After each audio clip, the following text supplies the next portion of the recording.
Hello दोस्तों, कैसे हैं आप सब। आज की हमारी कहानी है पश्चाताप।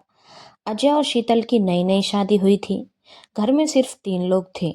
अजय, उसकी पत्नी शीतल और उसके पिता गगन जी। यह घर अजय के माता पिता ने सालों की मेहनत और हर पाई पाई जोड़कर बड़े अरमानों से बनाया था। मुंबई जैसे शहर में घर खरीदना आसान नहीं होता और किराए पर रहना भी एक बड़ी उपलब्धि से कम नहीं होता। अजय की मां के देहांत के बाद घर में बस तीनों का ही परिवार था। घर के कामकाज के लिए सुनीता बाई सुबह से शाम तक काम करती थी। नई शादी के बाद शीतल को सुनीता बाई का दिन भर घर में रहना अच्छा नहीं लगता था। उसे अपनी प्राइवेसी चाहिए थी। इसीलिए अब सुनीता बाई सिर्फ सुबह और शाम का काम करके चली जाती। सुनीता बाई की दिन की गैर हाजिरी में छोटे मोटे काम दिखने लगे, जिन्हें अक्सर गगन जी खुद कर लेते थे, यह सोचकर कि इससे बहू की मदद हो जाएगी। लेकिन शीतल इसे कुछ और समझती थी। उसे लगता कि अजय जी का औरतों के कामों में दखल देने की आदत है।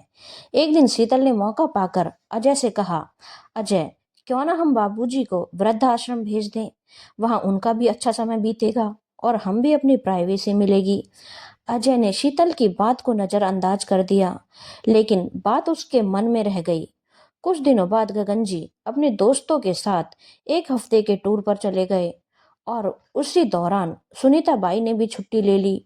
अब शीतल को वैसा समय मिलने लगा जैसा वह चाहती थी। कोई काम की चिंता नहीं और खाने के लिए बस ऑमलेट, ब्रेड या मैगी बना लेना ही काफी था। लेकिन जल्द ही शीतल को एहसास हुआ कि घर के छोटे छोटे काम जिन्हें ससुर जी चुपचाप कर लिया करते थे, असल में कितने समय और मेहनत लेने वाले थे। जब वे नहीं थे तो ये काम काफी बड़े और थका देने वाले लगने लगे। कुछ दिन बाद एक दिन अजय ने शीतल से कहा, चलो आज कहीं बाहर चलते हैं। शीतल बहुत खुश हो गई और सज धज कर तैयार हो गई। अजय उसे लेकर शहर से करीब 4 किलोमीटर दूर एक छोटी सी चौल में ले गया। वहां जाकर एक आदमी ने अजय को एक चाबी दी। अजय ने चाबी से दरवाजा खोला और शीतल को अंदर ले गया। अजय ने कहा, देखो, यह हमारा नया घर है। अगले महीने से हम यहीं किराए पर रहेंगे और अपनी प्राइवेसी का आनंद लेंगे। अभी मेरी आमदनी के हिसाब से यही घर हम अफोर्ड कर सकते हैं। शीतल यह सुनकर चौंक गई और बोली, हमारे पास तो इतना बड़ा घर है, फिर क्यों हमें किराए पर रहना पड़ेगा। अजय ने जवाब दिया, वह घर हमारा नहीं है, वह माँ बाबूजी का है। तुम्हारा हक होगा, लेकिन तब जब वे नहीं रहेंगे। अभी के लिए यह उनका घर है। अगर हक मांग रही हो तो जिम्मेदारियां भी उठानी होंगी। अजय की बात सुनकर शीतल के चेहरे पर एक गंभीर सोच आ गई। उसने सोचा, क्या मैं अपने क्षणिक सुख के लिए अपने ससुर को वृद्धाश्रम भेजने का सोच रही थी। घर लौटते वक्त शीतल ने अजय से माफी मांगते हुए कहा, मुझे माफ कर दो, मैं स्वार्थी हो गई थी, मुझसे बहुत बड़ी गलती हो गई। अजय ने मुस्कुराते हुए कहा, तुम्हें पछतावा हुआ, यही मेरे लिए काफी है, मैं तुमसे नाराज नहीं हूँ।